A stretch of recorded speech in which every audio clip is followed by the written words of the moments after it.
If you want to know how I make this super delicious, decadent, cheesy mac and cheese, please continue to watch. So we're starting off with our elbow macaroni, and I am going to start off by pouring in 1 stick of melted butter, and I'm going to give that a nice mix. And then I'm going to pour in 1 can of evaporated milk, and I love to use evaporated milk for this because it doesn't have all of that water in it, so it's going to give us a really creamy texture. And now I'm going to add in 3 whole eggs, and your eggs are going to act as a binder, and this is going to help thicken your mac and cheese.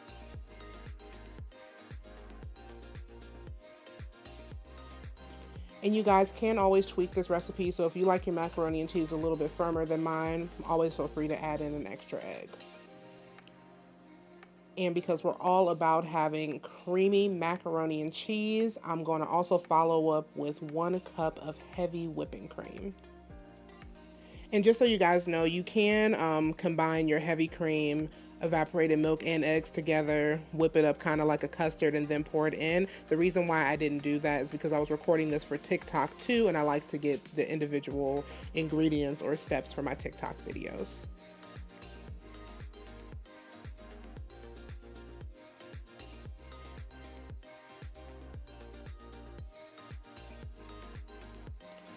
And at this point, before I add any cheese, I'm just going to season it just a little bit. So with my macaroni and cheese, I want it to taste like macaroni and cheese. So we're going to season this very simply. Just a pinch of salt, a little bit of fresh cracked pepper, and a little bit of paprika. That's it. I'm not a fan of the garlic powder, onion powder, and all that good stuff in my mac and cheese, but if you like that, feel free to add it.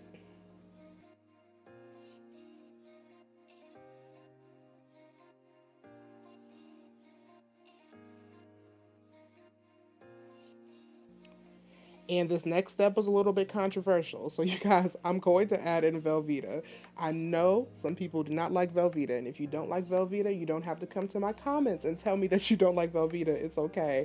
But I like the creaminess that it gives to the mac and cheese. Some people swap out Velveeta for cream cheese, or you can just use an American cheese from the deli. But I like using some style of American cheese because I believe that it provides a creaminess to the mac and cheese, but just know that you can substitute it with another cheese if you like.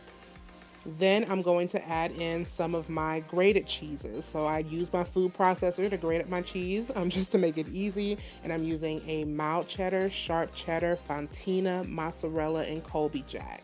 So those are the cheeses that I like. Feel free to use a blend of cheeses that you like. And I will have the exact measurements of how much cheese I put in this, just so you guys know, in the description box below.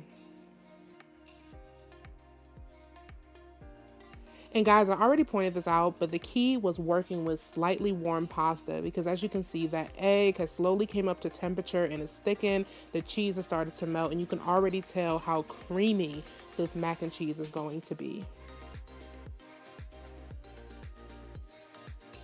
And now I'm going to start building my macaroni and cheese. So I have my ceramic casserole dish that I grease with a little bit of butter, and I'm putting in my macaroni mixture, and then I'm going to top that with the mixture of my cheeses, and I'm going to layer it just like lasagna all the way to the top until the pan is full.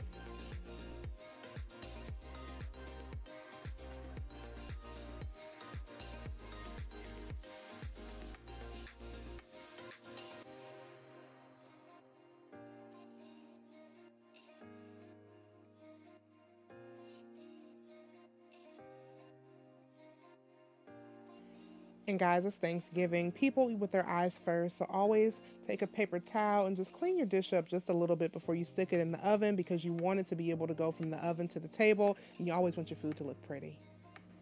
And now I've topped my mac and cheese with the final layer of cheese, and I'm sprinkling just a little bit of paprika on top, and this is going to help it get nice and brown while it's in the oven. And I'm going to bake this on 350 for about 45 to 50 minutes, and then the last minute I'm going to just stick it under the broiler, and it's going to help that top get nice and golden brown.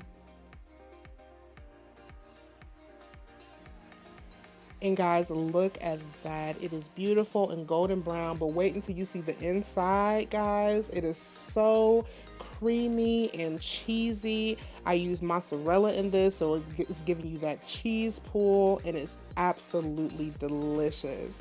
So guys, if you decide to make this, please let me know in the comments and tag me in your pictures on Instagram. I love to see what you guys make. And again, I'm sending you peace, love, and joy from my kitchen to yours. See you in the next video. Bye.